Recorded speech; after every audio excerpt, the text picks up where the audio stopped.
اللي مسلطك عليا عشان تقول لي ما يا تخلفنيش؟ ست والله العظيم لا في حد باعتني ولا في حد مسلطني. امال مش عايزني اخلف ليه؟ عشان درويش يبص لواحده غيري؟ عشان امه تقول له طلقها دي ما بتخلفش عيال؟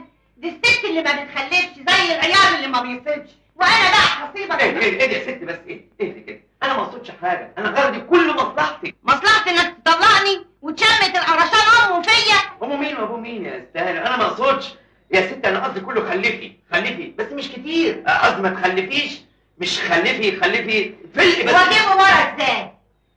ده لو شم نفسه عليا هيروح يتجوزها ويجيبها لي هنا في البيت. طب والنبي ما انا هتقال. اسمعيني بس، الله ينعل ابو دي شغلانه يا درويش. خلفي